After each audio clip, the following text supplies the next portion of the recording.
নবীদের মধ্যে সবচাইতে জবরদস্ত পয়গম্বর ছিলেন মুসা আলাইহিস সালাম। বড় মেজাজওয়ালা নবী, রেগে যেতেন খুব বেশি। থাপ্পড় মেরে একবার ফেরাউনের বাবুর্চিকে মেরে ফেলেছিলেন।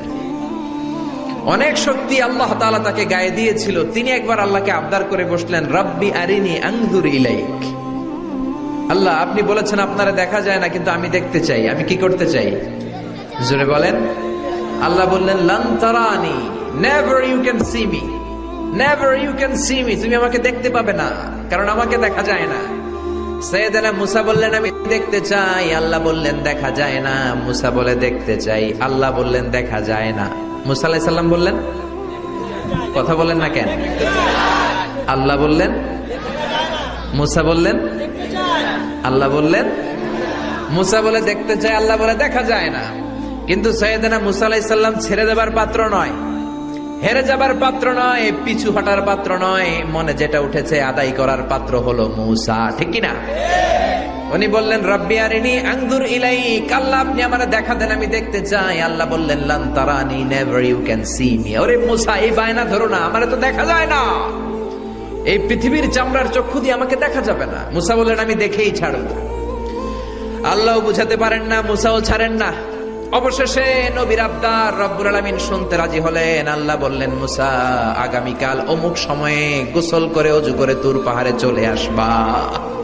তুমি যখন দেখতেই চাও, আগামীকাল তুর পাহাড়ে চলে এসো। সাইয়েদনা মুসা আলাইহিস সালাম তুর পাহাড়ে চলে এসেছেন, কারণ উনার ফিলিংস আমাদের ফিলিংস একরকম নয়। আমরা কি আল্লাহর কথা শুনি? জোরে বলেন। কিন্তু ওয়া কাল্লামাল্লাহু মুসা তাকলিমা, উনি আল্লাহর কথা শুনতেন। তো উনার চিন্তা হচ্ছে, যার কথাটা এত সুন্দর, না জানি উনি দেখতে কত। সুবহানাল্লাহ পড়বেন না? আল্লাহ বললেন, মুসা, আগামীকাল আসো, তুর পাহাড়ে আসো। সাইয়েদনা মুসা আলাইহিস সালাম তুর পাহাড়ের উপর চলে গেলেন। আল্লাহ বললেন, মুসা, এটা যেন তেন কোনো খেলা না। আবার তোমারে জিজ্ঞেস করতে চাই, আসলেই তুমি দেখতে চাও কিনা? মুসা আলাইহিস সালামের এক কথা এক দাবি, দেখতে চাই। এক কথা এক দাবি, সেটা কি? আমি দেখতে চাই খোদা, আমি দেখতে চাই আপনাকে।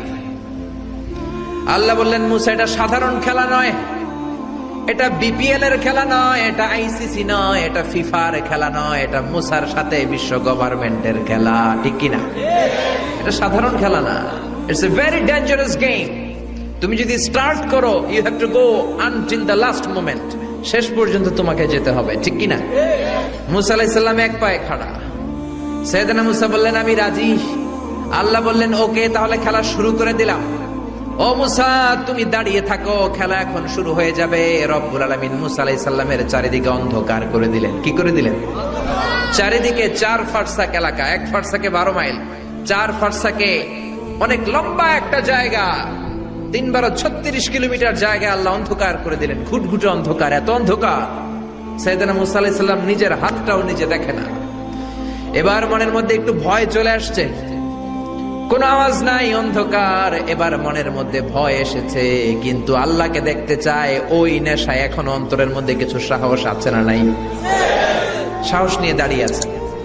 এবার আল্লাহ চারিদিকে আলোকিত করে দিলেন। এবার বললেন, মুসা, আরো কিছু কাজ আছে। তোমার চারদিকে 4 ফারসাক এরিয়ার মধ্যে কোনো প্রাণী থাকতে পারবে না। কোনো মশা থাকবে না, মাছি থাকবে না, ইঁদুর থাকবে না, ব্যাঙ থাকবে না, পাখি থাকবে না। সবগুলো পশু আর প্রাণীকে বললেন, আল্লাহ বললেন, তোমরা বাইরে চলে যাও, বাউন্ডারির বাইরে চলে যাও। বাংলাদেশের সাথে ইন্ডিয়ার খেলা, আপনারা দর্শক মাঠে ঢুকতে পারবেন?